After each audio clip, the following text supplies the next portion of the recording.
E aí galera, beleza? Aqui quem tá falando é o Alexandre e no vídeo de hoje vamos fazer um unboxing do jogo chamado Carcassonne Caçadores e Coletores. Esse jogo aqui ele é baseado no jogo Carcassonne, porém ele tem algumas regras diferentes do jogo original. As regras são parecidas, mas tem algumas adições. Esse jogo aqui basicamente você vai colocar tiles na mesa, montando um cenário e você pode colocar um meeple para tentar pontuar. Você pode colocar ele como caçador, coletor ou pescador, tá? Primeiramente vamos dar uma olhada nessa caixa aqui. Essa aqui é a parte da frente da caixa.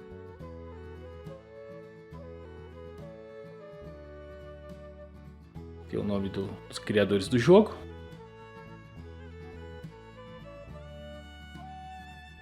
Ele é um jogo distribuído pela Devir, aqui no Brasil. Ó, que nem aqui, ele é um jogo independente do Carcassonne, tá? Ele é um jogo separado, a caixa ela tem o jogo completo. Lá fora ele é distribuído pela Hans im Glück. Aqui atrás, aqui a gente vê um pouco do autor do jogo. Tá falando aqui sobre onde ele nasceu e tal. É uma mini biografia aqui, falando bem rapidamente quem é o criador. Aqui é o jogo, ó, onde a gente vai colocando os meeples, montando a floresta aqui, né, e tal. Floresta, o campo. E a gente vai colocando os meeples e pontuando. Ele é um jogo para 8 anos ou mais. Dá para ser jogado de 2 a 5 pessoas. E dura em média 40 minutos uma jogada. A lateral.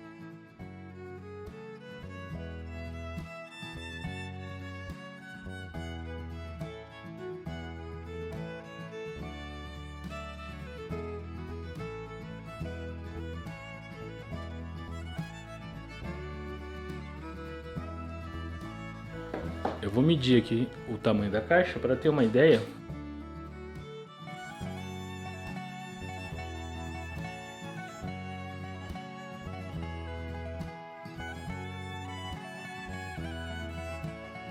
Então vamos ao unboxing. Eu deixei essa caixa parcialmente aberta, tá?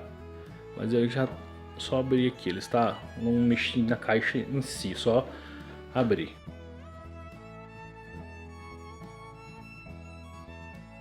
Aqui a gente vai ter 3 manuais. O manual em português brasileiro, o manual em português Portugal e o manual em espanhol.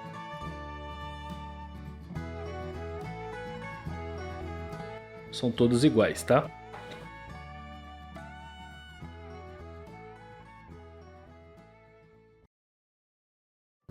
Vou dar uma olhadinha aqui rapidinho. Bem colorido. Aqui está mostrando os componentes, preparação do jogo, objetivo. Ó, tá bem bonito, bem colorido.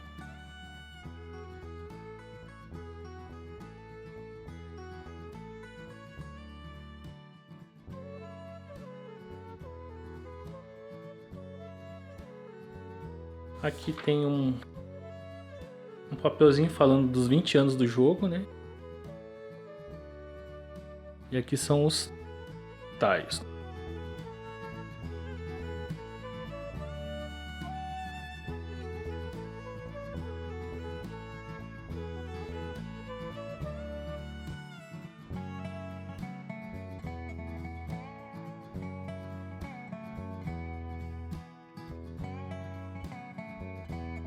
Aqui é o tabuleiro onde a gente marca os pontos, pontuação, tá? Ele conta de 0 a 49. Quando chegar em 50 pontos, existe um tile específico que você vai ganhar ele só para mostrar que você fez 50 pontos. Aí continua a dar a volta novamente, porque esse jogo pode chegar a uns 200 pontos dependendo do jogador ou mais. E aqui tem o esquema da pontuação dos animais aqui. Então, beleza.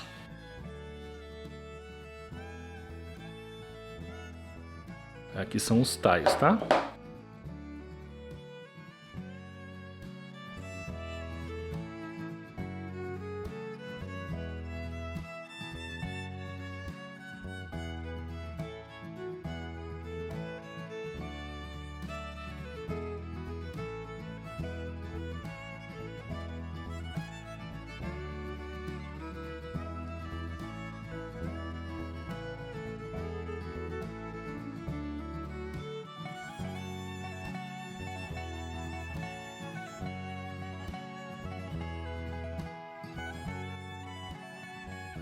tá? E de 50 pontos. Se você der uma volta completa, você recebe um desse para marcar seus pontos, tá?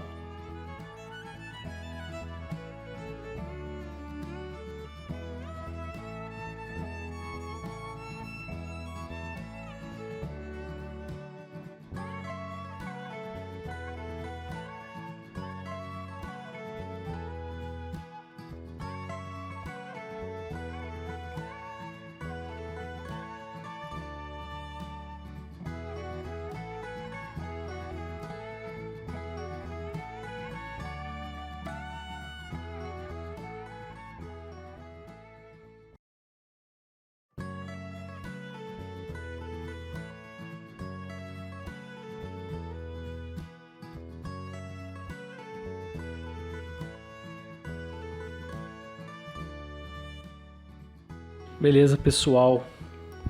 Agora aqui a gente tem a caixa aqui com os divisórios para guardar aqui os meeples e o saquinho com os meeples, tá?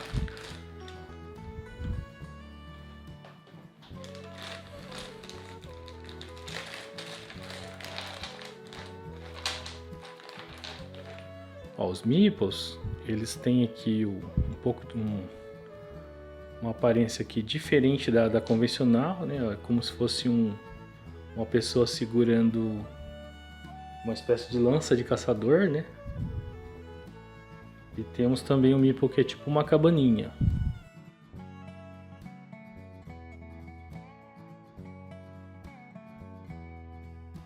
Vendo, pintado à mão, de madeira, tá? Aí temos diversas cores aqui. Então acho que, se eu não me engano, são 5 cores diferentes.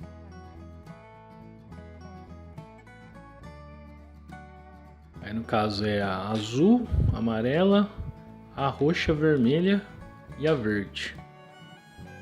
Aqui, o jogo ele tem 6 meeples de personagens para cada cor, sendo 5 cores, e 3 cabanas para cada cor, tá? Então ele totaliza aqui 30 figuras de personagens e 15 cabanas ao total. São 5 jogadores, tá? Beleza, agora eu vou simular algumas pontuações do jogo. Esse jogo ele não é complexo, tá, né? Na hora de fazer a soma às vezes pode se perder. Aqui a gente tem o tabuleiro com as peças, então eu vou simular aqui uma pontuação entre um azul e um roxo. Você vai colocar aqui as duas peças no 0. E aí, digamos que essa peça aqui, ela é uma peça, é a única peça que tem o símbolo marrom aqui atrás, que é a peça que é a peça inicial, tá? Ela começa no jogo na mesa. Aí embaralhados tais, tal. Aí cada jogador vai comprar um. Digamos que o jogador azul compre um. O jogador azul, ele vai comprar uma peça, digamos que essa aqui. E ele vai fazer o que? Ele vai colocar aqui. Sempre tem que ter uma conexão. Eu não poderia fazer isso, no caso.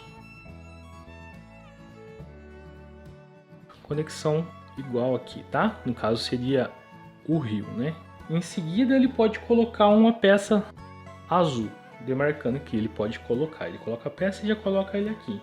Ou se você colocar ele no rio, ele é um pescador, tá? Como não tem outro jogador no mesmo rio, eu posso colocar. Se por acaso tivesse um jogador roxo aqui, eu não poderia colocar no mesmo rio. Então, como não tem, eu coloco a peça e coloco o meu jogador, o meu pescador. Aí no caso agora, se fosse a jogada do roxo, aí no caso eu passaria, seria a jogada do roxo. E se o roxo colocasse uma peça assim, nesse caso aqui, ele fecharia o rio.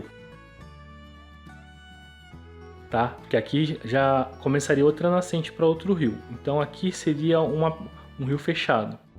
E quem pontuaria não era o roxo que colocou a última peça, e sim o azul que já teria o pescador no rio. Ele fecharia aqui e colocaria o pescador dele aqui. Só que aqui quem faria ponto seria o azul, porque ele já estava aqui nesse momento. Ele fechou o rio, quem ganha os pontos é o time azul. O azul obteria 5 pontos, que seriam 3 pontos pelas peças do rio, né? 1, 2, 3 pontos. Ele andaria 1, 2, 3. 2 pontos pelos peixes nos lagos, ó. 1, 2. Então ele faria 5 pontos nesse caso. E o roxo não faria nada. E nesse caso, como o azul já fez o ponto, ele pode retirar o pescador dele do rio. Agora aqui, no caso aqui, nos bosques, que são essas partes aqui, a gente pode colocar o jogador aqui normalmente, né? Quando ele entrar, ele vai entrar como coletor, tá? Não tem rio, ele vai entrar como um coletor. E aí quando é fechado aqui,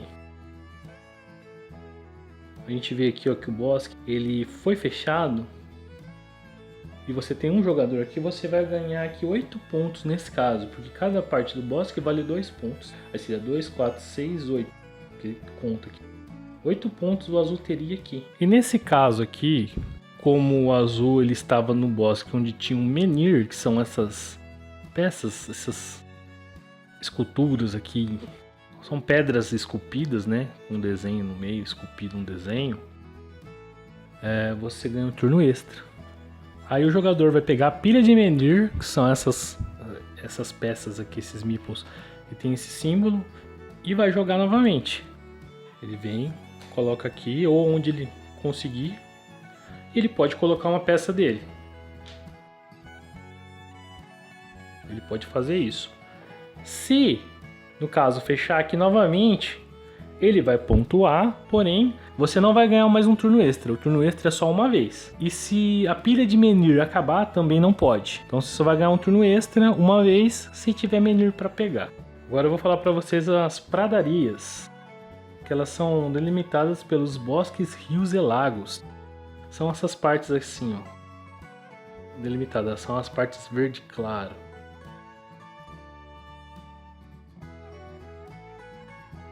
As pradarias geralmente tem animais e são onde fazem a pontuação de caçadores, tá? Vou dar um exemplo. Se o time azul colocar essa peça aqui, fechar e colocar um caçador aqui deitado, ele tem que ser colocado deitado para marcar que ele é um caçador e ele não volta para sua mão, tá? Ele fica até o final do jogo assim e depois é contada a pontuação no final do jogo. Nesse caso, a gente pode estar colocando os dois aqui, porque o rio está cortando as duas pradarias, então não vemos os mesmos jogadores na mesma região, então isso, nesse caso, a jogada pode. Agora aqui a pontuação das cabanas, tá? A cabana ela pontua desse jeito.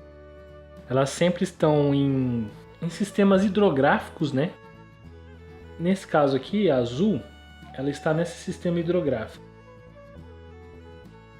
Porém, a gente tem duas cabanas da roxa também no mesmo sistema. Então, como temos duas, quem pontua é a roxa e não a azul, tá? E aí, como que é feito contada a pontuação? É por peixes. Ó, temos 2, 4, 5, 6, 7, 8. Então o roxo, ele ganha 8 pontos nesse sistema hidrográfico aqui. E nesse caso, a empataria e os dois ganhariam 8 pontos. Nesse caso aqui, a gente vai ver a pontuação dos animais aqui, através dessas pontuações. Esse meeple está fazendo parte dessa pradaria. Quanto que a gente pontuaria no caso? A gente teria 3 no mamute, certo? Mais um do cervo. Porém, a gente tem um tigre. Esse tigre, quando ele está do lado de um cervo, tá na mesma região do cervo, ele, como se ele fosse o predador, ele mataria o cervo e você não pontuaria. Existem tiles para você tampar isso na hora da contagem, tá? Vou mostrar para vocês. São esses xizinhos aqui. Na hora da pontuação você coloca aqui, nesse caso, em cima desse cervo, porque eles estão no mesmo território do tigre. Porém, o tigre ele não ataca mamute. E também não ataca esses bois aqui. Existe essa peça aqui de menhir, tá vendo? Que ela é especial. As peças de menhir, elas geralmente têm um efeito especial. Essa daqui, ela afugenta o tigre, tá? As peças de menhir são essas daqui. São aquelas do turno extra. Aí no caso, se você colocar ela aqui, meio que ela anularia esse tigre. Tá? Então ela é uma peça especial. Temos algumas fichas especiais aqui que eu queria mostrar antes de finalizar o vídeo aqui. A gente tem aqui a canoa, que ela imediatamente dá 2 pontos para cada lago que se encontre no mesmo sistema hidrográfico.